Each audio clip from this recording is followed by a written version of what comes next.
god, ze komen filmen. Nee hoor. Nee, natuurlijk niet. Jawel. Ik heb helemaal niks gevraagd om te filmen. Nee, maar wat wij altijd doen, Ja. we maken een praatje en daarna is de regie bij u om te zeggen van... Oh, oké.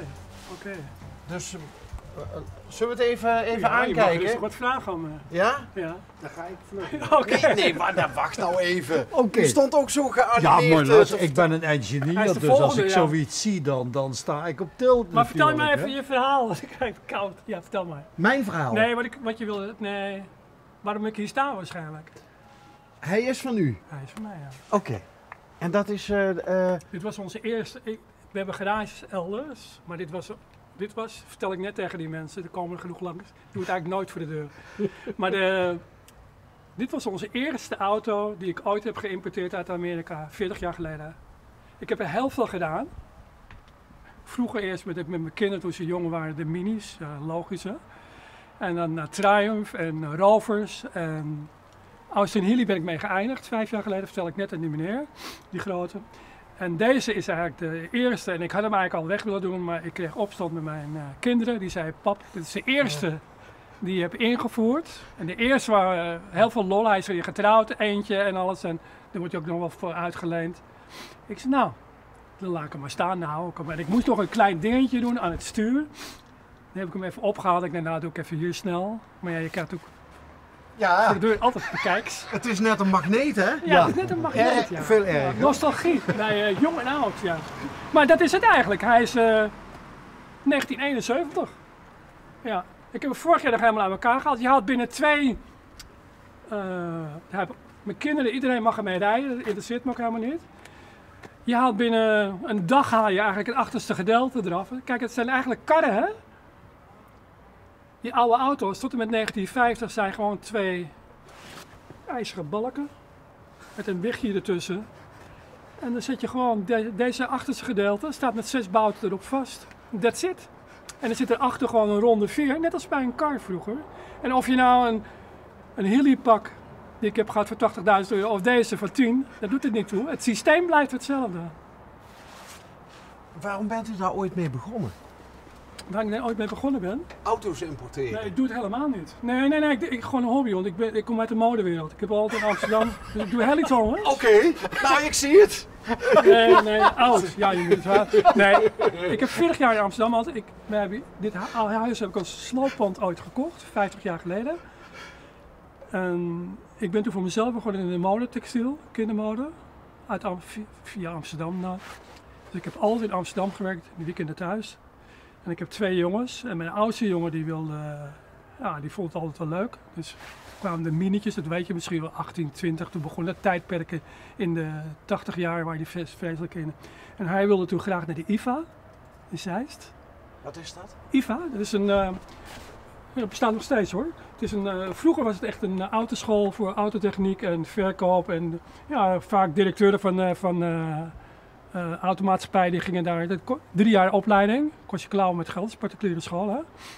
Dus daar wilde hij naartoe. Nou ja, oké, als je het echt wil, dan doe je dat. Maar je moet het ook afmaken. Dat heeft hij gedaan. En toen zijn we eigenlijk begonnen gewoon, als ik dan in de weekenden thuis was. Dacht ik, nou ja, om met die jongens ook bezig te zijn, dacht ik, nou, beginnen we gewoon met dat. En zodoende hebben we toen ooit eens dit ding als wrak gekocht. Die had helemaal schade. En ja, zo is de hobby begonnen. Op die manier. Geweldig. En dan blijf je erin hangen. Ja, gek hè? Ja, maar het blijft leuk. Ja. Maar dit is nog, en dat is wel de grap, dat zeggen alle mensen wel. Hè. Kijk, een moderne auto kan je niks aan doen. Hè? De laatste is allemaal computers en werk. Maar dit soort auto's kan je als je wil en geduld. Want in het begin doe je natuurlijk alles al. De duur leer je het wel, techniek. Ja. Maar je doet heus wel eens om de dingen gewoon dat ik 2, 3 keer uit elkaar moet halen. Ik bedoel, ja, dat gebeurt wel, ja. Ja. Maar daar moet je geduld voor hebben. Dat heb ik geleerd met het huis. Dat is de beste les die ik ooit gekregen heb. Het is wel leuk om af te sluiten, maar heel vroeger, de aannemer, heel bekend in Mook, was meneer Bouwhuis uit de Plasmolen. Een aannemer die Bouwhuis heet? Ja. Leuk. En die komt uit de Plasmolen, zegt het begrip hier. Bestaat nog steeds de firma. Ja. En toen ik dit huis kocht, als wrak, verklaarde ons iedereen, en er zat geen water, geen riolering, niks in. Hè? En toen zei iedereen, ga je toch in godsnaam? Toen zei Bouwhuis tegen, had ik toen ingehaald, wat moet ik nou doen? Je gaf mij af en toe opdrachten.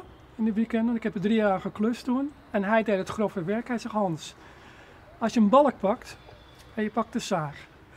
De eerste keer zaag je schuin. Nou, doe je nog een keer. Zaag je al rechter. De derde keer zaag je hem recht. Eigenlijk heb je toen de tijd €25 verdiend. Kijk, en dat is de lol eigenlijk die je hebt. Als je geduld hebt, en dat moet je met dit hebben. Niet alleen met dit, maar dat geldt eigenlijk voor je leven ook. Dan kom je er altijd wel, maar je moet het wel willen.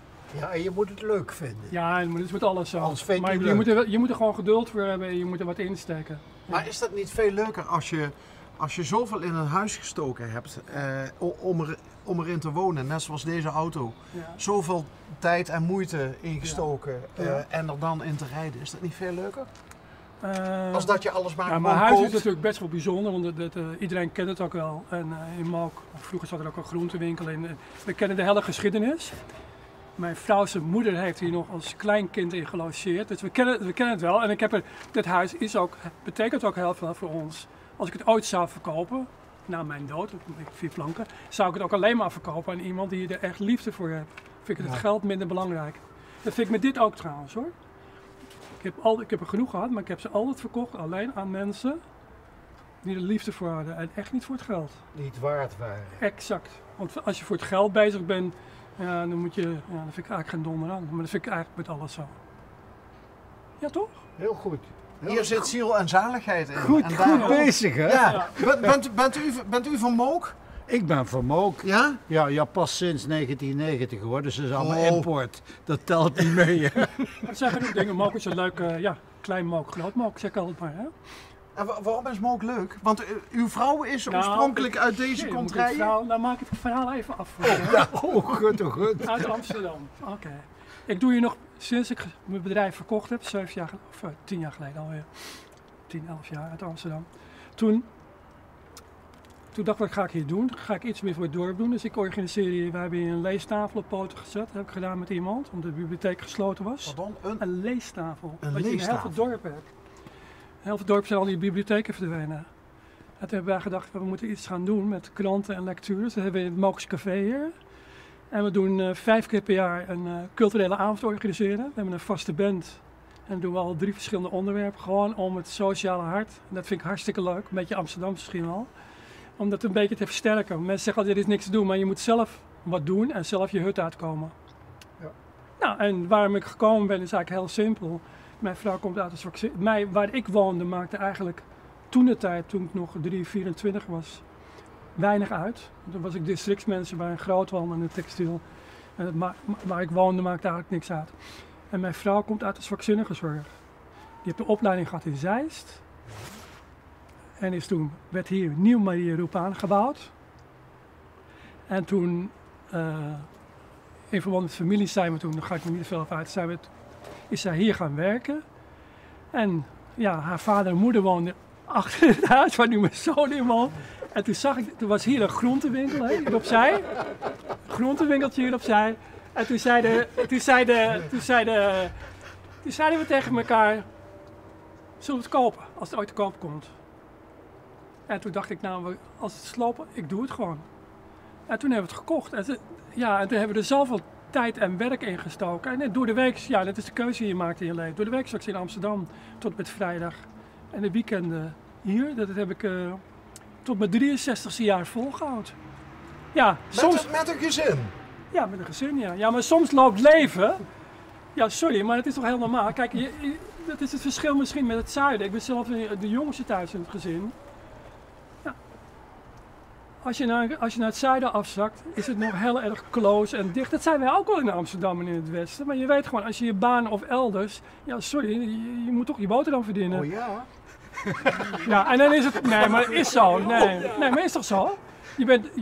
Dan moet je toch wel verder zoeken. En dat is normaal. Ik bedoel, het kost nou eenmaal tijd en op en neer. Ja, het zijn keuzes die je maakt in je leven. Maar die moet je heel bewust maken. hè? Ja, Daar maar moet het je is mee wel zo bezig dat in zijn. die modewereld dat je daar doe je 2 keer per jaar je eigen rotwerken. 6 maanden, dag en nacht, met z'n allen. En daarna heb je in die tussenliggende periode het iets rustiger, want je werkt voor. Dat is nu nog zo. Want wij importeerden uit Italië, Frankrijk, Duitsland overal vandaan. Dus dan doe je in 3 maanden je verkoop. In de winter voor de zomer, in de zomer voor de winter. Zo werkt het nu nog hoor. Ja. Nou, dan heb ik wel heel veel aan je verteld eigenlijk. Ik vond het allemaal, ik vond het reuze boeiend. Ik hoefde niet eens veel te Ja, vragen. je hebt eigenlijk niks hoeven te vragen. Ja, maar het is Amsterdam eigen. Een beetje praten erover. Ja. Je komt wel rare figuren tegen zo, hè? Geen aardige figuren. Als je zo rondloopt. Interessante mensen. Ja. Ja. Ja. Kent u het programma toevallig? Welk programma? Nou, ziet u onze autootje staan Ja, daar? ik zie hem staan, ja. Nee, ik ken het niet. Ik heb wel de GL8, dat ken ik wel. Daar ben ik ook een paar keer geweest dan. Wat is dat? GL8 is de radio-omroep van Gelderland Noord-Limburg. Ah. En de televisiewereld ook. Die hebben een regionale zender. Toch? Heb je in alle provincies? Ja. Ja. En het zit in Malden, zit dat voor Noord-Limburg en een stuk Gelderland. Oké. Het heet GL8. Het wordt met subsidies gedaan met, volgens mij met Limburg en Gelderland en de gemeentes. Die promoten dat. Als je Is het? Ja? ja, als je de televisie aanzet, kan je bij alle, niet dat je nou naartoe, maar je kan bij alle provincies, heb je een televisiezender.